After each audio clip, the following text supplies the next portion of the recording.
Hello friends, Bihar दरोगा means 2020 practice set में आपका स्वागत है। आज हम लोग करेंगे प्रैक्टिस सेट नंबर 5। इससे पहले के 4 प्रैक्टिस सेट हमारे चैनल पे अपलोड हो चुके हैं। आप कार्ड से जाके या चैनल के प्लेलिस्ट से जाके उसे देख सकते हैं। तो आइए शुरू करते हैं 2020। लेकिन उससे पहले यदि आप हमारे चैनल पे नए हैं तो चैनल को सब्सक्राइब कीजिए और बेल आइकन को प्रेस कर दीजिए ताकि वीडियो से एवं चैनल से रिलेटेड सारे अपडेट्स आपको मिलती रहे। वीडियो पसंद आए तो वीडियो को लाइक कीजिए, दोस्तों के साथ शेयर कीजिए, आप हमें कमेंट भी कीजिए। आप हमारा टेलीग्राम चैनल भी ज्वाइन कर सकते हैं। टेलीग्राम चैनल का लिंक वीडियो के डिस्क्रिप्शन में दिया गया है। तो आइए शुरू करते हैं। पहला सवाल, भारतीय संविधान में स्वतंत्रता का अधिकार से संबंधित अनुच्छेद कौन है? तो स्वतंत्रता का अधिकार किस अनुच्छेद के तहत प्राप्त होता है?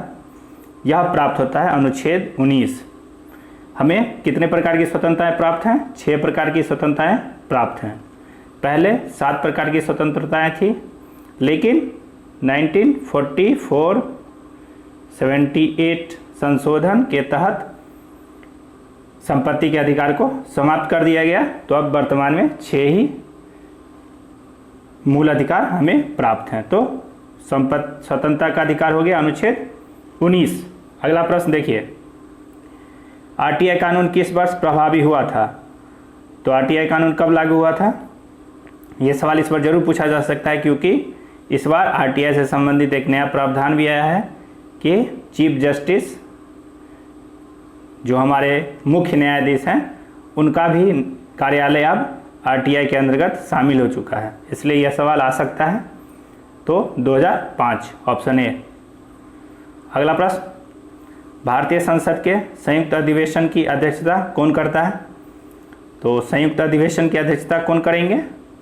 ये करते हैं लोकसभा के अध्यक्ष अनुच्छेद 118(4) के तहत। आपको बताना है कि किस अनुच्छेद के तहत राष्ट्रपति संयुक्त अधिवेशन को बुलाते हैं।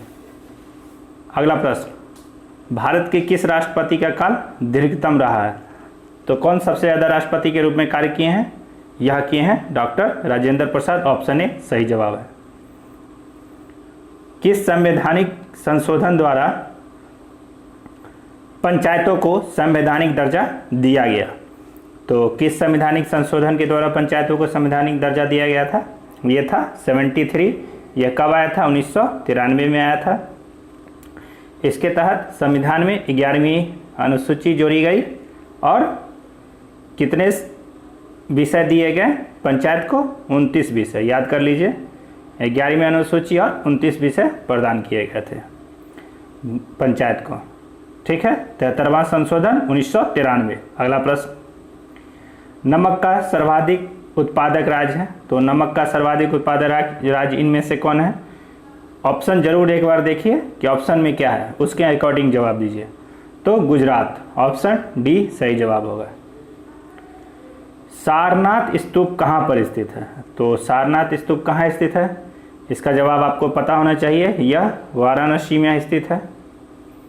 वाराणसी से थोड़ी दूर पर स्थित है, लेकिन वाराणसी में ही है। कहाँ है? यह है वाराणसी, उत्तर प्रदेश में। अगला प्रश्न, जनजाति समूह मुंडा का संबंध किस राज्य से है? आप लोग ने मुंडा विद्रोह पढ़ा होगा। 1899 से 90 के बीच यह चला था। 99 से 100 के बीच। तो मुंडा विद्रोह का संबंध किस राज्य से है? यह है झारखंड। 89-90 में चला मुंडा विद्रोह। अगला प्रश्न, फिनलैंड की संसद क्या कहलाती है? तो फिनलैंड की संसद कहलाती है। अब फिनलैंड की संसद कहलाती है। अगला प्रश्न, यूनाइटेड किंगडम का राष्ट्रीय पुष्प क्या है? तो यूके का राष्ट्रीय पुष्प क्या है, सो पूछा जा रहा है। तो यूके का राष्ट्रीय पुष्प है गुलाब। निम्न में से कौन सी एक महत्वपूर्ण हरित ग्रीन गैस है? तो ग्रीन हाउस गैस इनमें से कौन है? ऑप्शन में से देखिए। तो ऑप्शन में है carbon dioxide, green house gas है। ऑप्शन सी सही जवाब। लघु गणक का विकास किनके द्वारा किया गया था? तो लघु गणक का विकास किया गया था नेपियर के द्वारा। ऑप्शन सी था सही जवाब। एफपीएस पद्धति में द्रव्यमान की इकाई है, तो एफपीएस पद्धति होता क्या है? FPS foot, FPS feet, pound और सेकंड, तो पी से पाउंड। Option D. न्यूटन के गति के कितने नियम हैं? तो न्यूटन के गति के कितने नियम हैं? न्यूटन के गति के 3 नियम हैं। अगला प्रश्न, एक अश्व शक्ति हॉर्स पावर में कितने वाट होते हैं?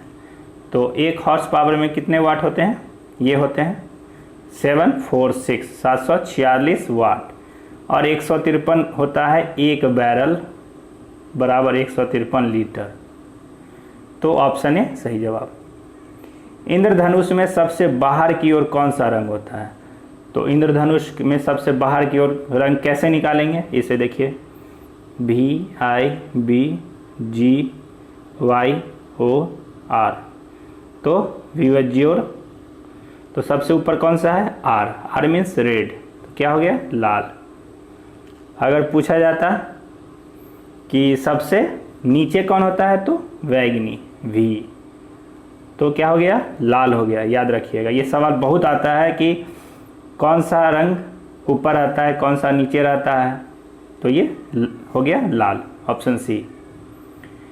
अगला है, फ़ारेनहाइट तापमापी के ऊपरी तथा निचले बिंदु के मध्य कितना अंतराल होता है? तो फ़ारेनहाइट तापमाप यहाँ और यहाँ के बीच में अंतर पूछा जा रहा है, तो ये अंतर कितना होता है? यह अंतर होता है 180 का अंतर होता है, तो ऑप्शन क्या है? 180, ऑप्शन बी है सही जवाब होगा, ऑप्शन बी। अगला, पराश्रव्य ध्वनि की आवृत्ति है, तो पराश्रव्य ध्वनि की आवृत्ति क्या होती है? वो जो हम लोग नहीं सुन सकते हैं वो पराश्रव्य ध्वनि है। तो पराश्रव्य ध्वनि की आवृत्ति होती है 20,000 हर्ट्ज से ऊपर। अगला, रेडियो सक्रिय पदार्थों को भंडारित करने के लिए बने पात्र किसके बने होते हैं? तो रेडियो सक्रिय पदार्थों को लेड में भंडारित किया जाता है। किस में भंडारित किया जाता है? लेड में, ऑप्शन बी सही जवाब होगा, लेड में सीसा। अगला सवाल है, सिरके में होता है, तो सिरके में कौन सा एसिड होता है? सिरका क्या चीज़ होता है? एक एसिटिक एसिड होता है, तो ऑप्शन बी होगा सही जवाब। तो आपको कैसा लगा वीडियो, आप हमें ज़रूर बताइए। प्रश्न कैसे लगे आपको, ये भी आप हमें कमेंट करके ज़रूर बताएं। अगर पसंद आया तो वीडियो को लाइक कीजिए और इसे दोस्तों के साथ शेयर कीजिए, और चैनल पे नया है तो चैनल पे को सब्सक्राइब कर लीजिए। ठीक है, जुड़े रहिए चैनल से। कल फिर मिलते हैं एक नए वीडियो में एक नए सवालों के साथ। तब तक के लिए धन्यवाद।